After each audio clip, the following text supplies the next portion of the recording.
मुझे याद है एक बार मैंने इनसे ज्यादा सवाल पूछा था कि कितने टिकट बटेंगे, किसको क्या मिलेगा। कहता है जब होगा तो आपको भी बुला लेंगे तो आपको पता चल जाएगा।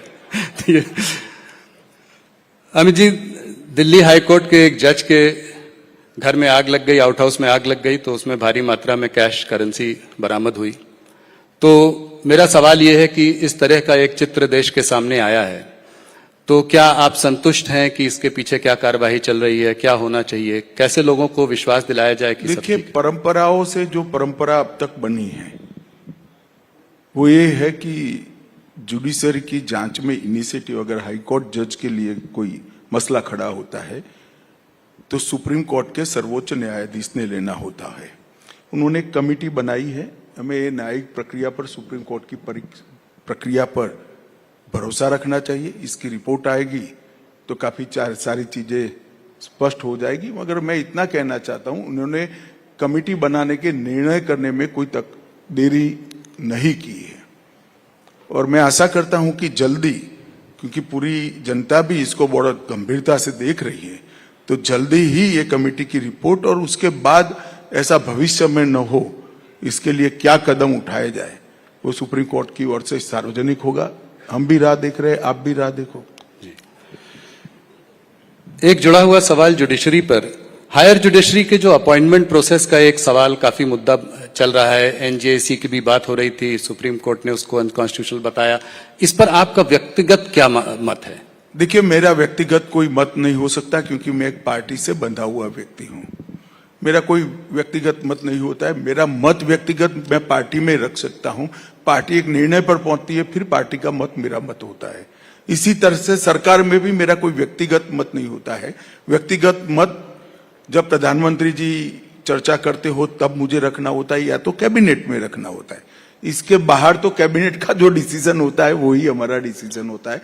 परंतु मैं मानता हूं कि इस पर एक नए सिरे से एक बहस ये घटना के कारण खड़ी हुई है। जनता में काफी उत्सुकता भी है। हम राह देखते हैं कमेटी क्या करती है, उससे काफी आप कह रहे हैं उसके बाद बहस होनी चाहिए? नहीं, बहस तो अभी कर ही रहे हो आप। बहस में तो कौन किसको रोक सकता है, परंतु कमेटी क्या रिपोर्ट देती है इसके आधार पर सारी चीजें स्पष्ट हो। जम्मू और कश्मीर की ओर चलते हैं। कल आप वहां पर थे भी। राज्य का दर्जा कब तक मिलेगा, क्या आपको लगता है, और नई सरकार का कैसे आप आंकलन करते हैं? देखिए, भारतीय जनता पार्टी एक अखिल भारतीय पार्टी है। हमने भारत में दो नेताओं के नेतृत्व में सरकार बनाई। एक अटल जी के नेतृत्व में बनाई और एक लंबे समय के लिए लगातार तीसरी बार मोदी जी के नेतृत्व में बनाई। भारतीय जनता पार्टी ने कभी भी केंद्र में सत्ता रहते वक्त राज्य सरकार किसकी है वो नहीं सोचा है, ना हम कश्मीर के लिए सोच रहे हैं। कल ही मैं रिव्यू करने के लिए गया था। उमर साहब मेरे साथ ही बैठे थे, भोजन भी किया, बड़े अच्छे से इनकी फोटो भी आई है। जी जी। और हम सभी राज्य सरकारों के साथ जिस तरह का हमारा व्यवहार होता है इसी का है। परंतु सुरक्षा और अलगाववाद, इस पर हमारा स्टैंड फर्म है। इसमें कोई कॉम्प्रोमाइज ना हम करेंगे ना किसी को करने देंगे। अभी कठुआ क्षेत्र में कुछ घुसपैठी घटना जरा सा सामने आई है, इसमें कुछ आपको लगता है ये पाकिस्तान स्पॉन्सर टेररिज्म टाइप के कुछ? नहीं, घुसपैठ तो पाकिस्तान के अलावा रसिया से कैसे हो सकता है? वहीं से हो सकता है और ये तो सालों से कर रहे हैं। मगर देश के जवान बहुत मुस्तैद है, देश की सरकार भी मुस्तैद है। हम यहां पर कोई कांड नहीं करने देंगे और करेंगे तो दंडित भी करेंगे उनको। अमित जी, थोड़ा इलीगल माइग्रेशन की ओर चलते हैं। ये मुद्दा जो है आपने भी कई बार उठाया है, खासकर बांग्लादेश में जहां तख्ता पलट होने के बाद सर ये बढ़ा है, तो इस पर क्या कदम उठाएंगे कि ऐसा ना हो? इसको हम कैसे टैकल करेंगे? देखिए, सबसे पहले तो मैं इसके लिए बंगाल की जनता को विनती करना चाहता हूं, आने वाले चुनाव में भारतीय जनता पार्टी की सरकार बना दीजिए, ये समस्या वहीं से समाप्त हो जाए। इसलिए क्योंकि ममता जी हम पर आरोप लगाती हैं कि भाई बीएसएफ बॉर्डर को देख रही है और आप कैसे घुसपैठ हो रही है और बंगाल से दिल्ली तक, बंगाल से जम्मू तक कैसे पहुंच जाते, भारत सरकार क्या कर रही है।